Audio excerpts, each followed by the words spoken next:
Dominus vobiscum.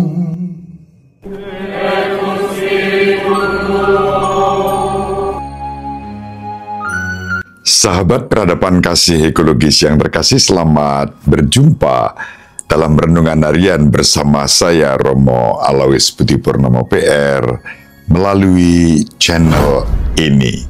Semoga panjenengan selalu sehat, tetap semangat tanpa sambat, dan selalu bahagia, kebahagiaan yang bersumber dari Tuhan Allah kita. Mari kita awali perjumpaan kita dengan bersatu di dalam doa.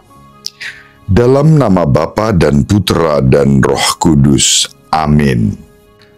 Allah Bapa yang Maha Pengasih dan Penyayang, kami bersyukur kepadamu karena Putramu yang Kau anugerahkan kepada kami, Putramu yang tunggal yang menjadi manusia dan tinggal hidup bersama kami, menyertai peziarahan kami di dunia ini dalam diri Yesus Kristus. Pada hari Minggu biasa yang kedua, kami berjumpa dengan Putramu yang mengubah air menjadi anggur dan menawarkan kepada kami anggur yang baru yang dianugerahkannya untuk kami. Kami diangkat sebagai mempelai-mempelainya. Kami diajak untuk selalu bersuka cita sebagaimana diwartakannya pada Injil pada hari ini. Semoga kami setia, tidak memisahkan diri daripadanya, tetapi terus bersatu dan tinggal bersamanya karena Dia telah tinggal bersama kami. Karena Yesus Kristus Putramu sendiri telah tinggal bersama kami dan selalu membela kami. Dialah juru selamat semua orang yang hidup dan berkuasa bersama Diko dan Roh Kudus, Allah yang Maha Esa, Tritunggal Maha Kudus sepanjang segala masa. Amin. Dalam nama Bapa dan Putra dan Roh Kudus. Amin.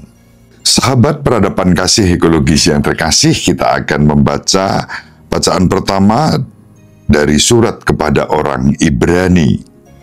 Saudara-saudara, setiap imam agung yang dipilih dari antara manusia ditetapkan bagi manusia dalam hubungan mereka dengan Allah, supaya ia mempersembahkan persembahan dan kurban karena dosa.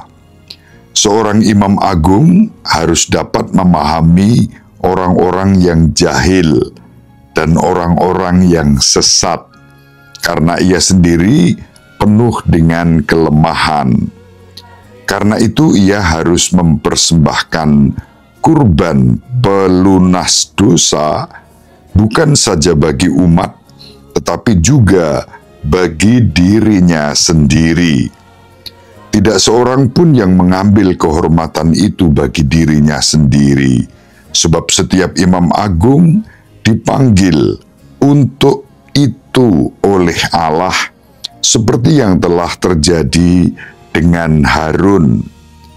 Demikian pula Kristus, ia tidak mengangkat dirinya sendiri dengan menjadi imam agung, tetapi diangkat oleh Dia yang bersabda kepadanya, "Anakkulah engkau, pada hari ini engkau telah kuperanakkan."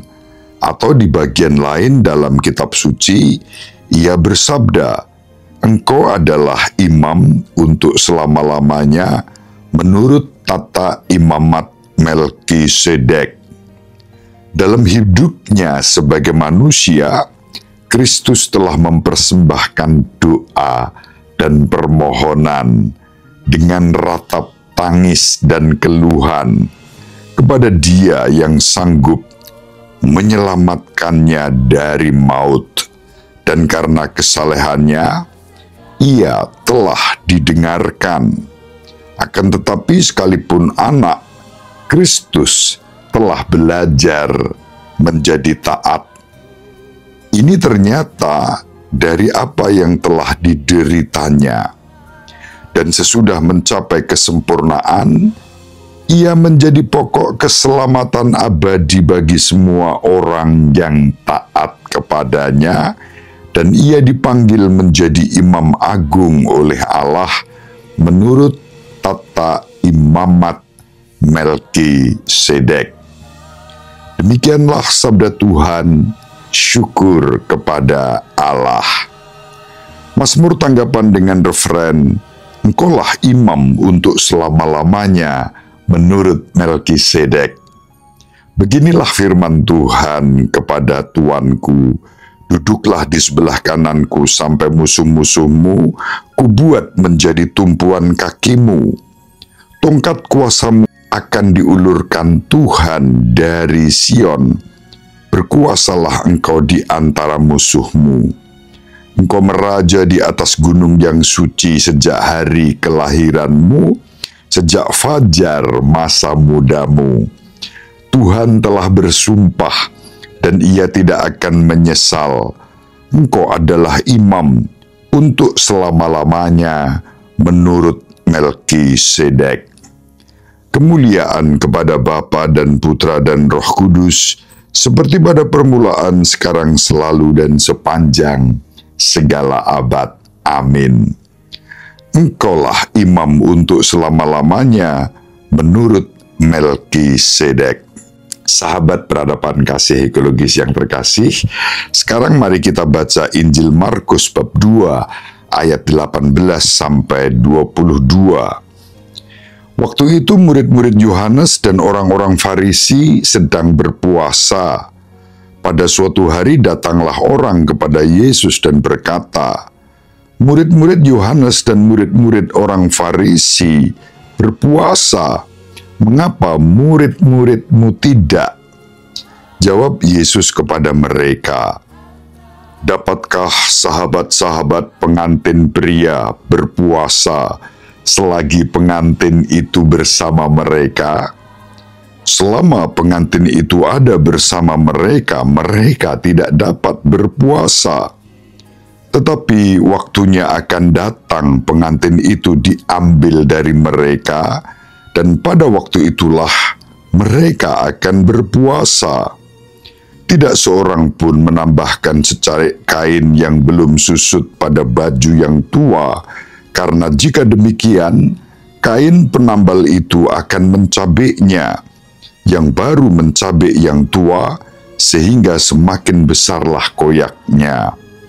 Demikian juga tak seorang pun mengisikan anggur baru ke dalam kantong kulit yang sudah tua, karena jika demikian, anggur tersebut akan mengoyakkan kantong itu, sehingga baik anggur maupun kantongnya akan terbuang. Jadi, anggur yang baru hendaknya disimpan dalam kantong yang baru pula." Demikianlah sabda Tuhan. Terpujilah Kristus. Sahabat peradaban kasih ekologis yang terkasih, sangat menarik Injil yang diwartakan kepada kita pada hari ini. Injil pada hari ini bicara tentang berpuasa. Apakah orang Katolik, orang Kristen, umat Kristiani juga berpuasa?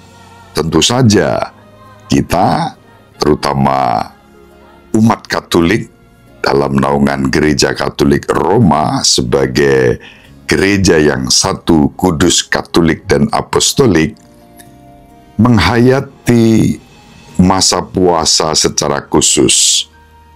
Pertama-tama masa puasa itu kita jalankan pada masa Prapaskah. Kita selama 40 hari berpuasa di masa Prapaskah itu. Setidak-tidaknya pantang. Dan yang mungkin banyak yang tidak tahu, sebagai orang Katolik, kita mempunyai hukum berpuasa sepanjang tahun yaitu pada hari Jumat.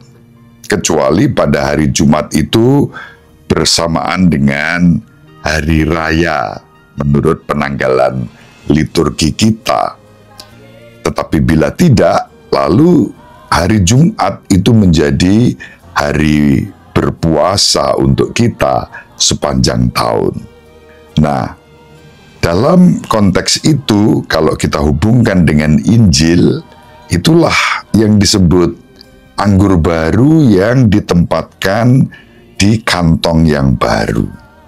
Yesus membawa tentu saja ajaran-ajaran yang baru untuk menyempurnakan ajaran-ajaran yang sudah ada, terutama hukum-hukum Taurat yang disempurnakan oleh Yesus dengan hukum kasih, pengorbanan, persaudaraan, penebusan dosa.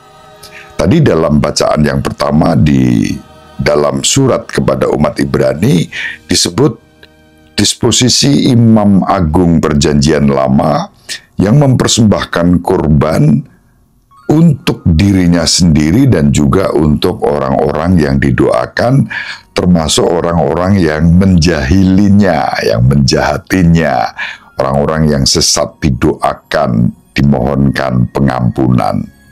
Nah, Yesus sebagai Sang Imam Agung sekali mempersembahkan kurban berlaku untuk selama-lamanya sebagai satu penebusan dosa. Itu yang dipersembahkan di altar Golgota ketika Yesus disalibkan.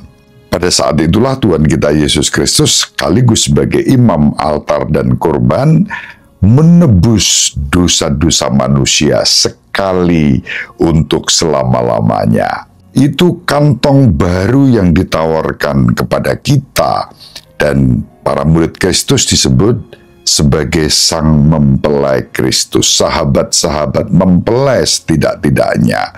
Dalam persekutuan dengan gereja, kita semua disebut mempelai Kristus. Sahabat peradaban kasih ekologis yang terkasih, berpuasa bukan pertama-tama soal tidak makan, tidak minum, mengurangi ini, mengurangi itu, tetapi dalam konteks iman Katolik, berpuasa berarti mempersembahkan hidup kita yang semakin terarah kepada Allah.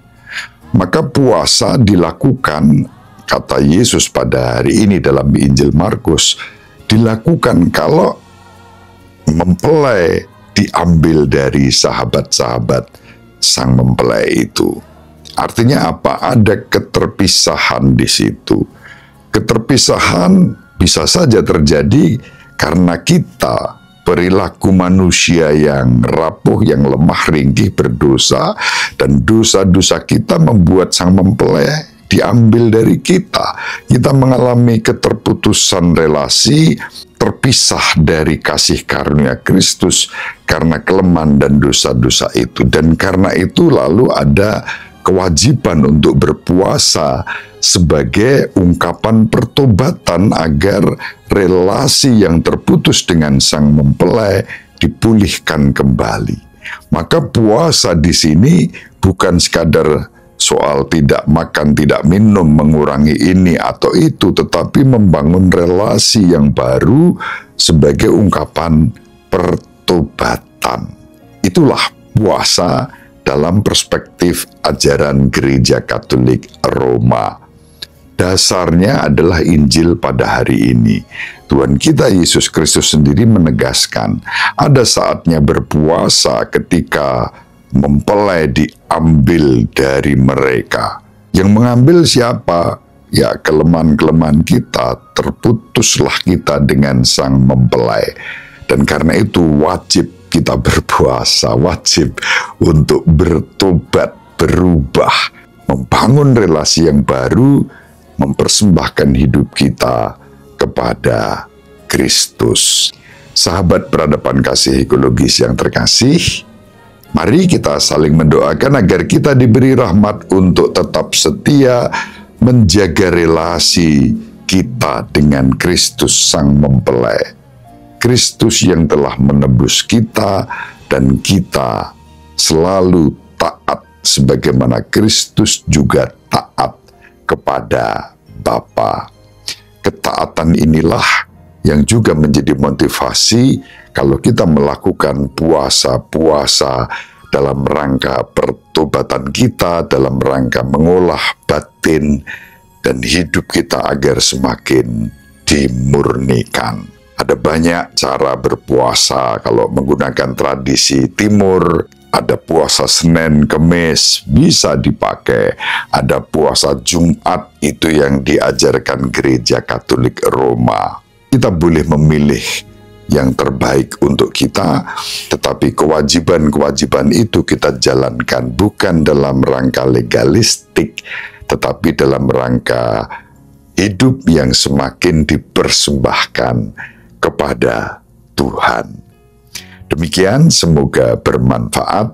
Selamat menjalani puasa dalam rangka membangun relasi yang terbaik dengan Kristus Sang Mempelai sebagai kantong yang baru, menyambut anggur yang baru yang dianugerahkan kepada kita. Ibu Maria dan Bapak Yosef selalu mendoakan kita. Semoga panjenengan semua sahabat peradaban kasih ekologis yang terkasih bersama seluruh anggota keluarga dimanapun berada dibimbing, dilindungi, dan diberkati oleh Allah yang Maha Kuasa, Bapa dan Putra dan Roh Kudus. Amin. Terima kasih, salam sehat, tetap semangat tanpa sambat, selalu bahagia, kebahagiaan yang bersumber dari Tuhan Allah kita. Salve, shalom, salam sejahtera, berkah dalam. Sahabat peradaban kasih yang terkasih, sampai jumpa pada episode berikutnya. Terima kasih atas kebersamaan kita.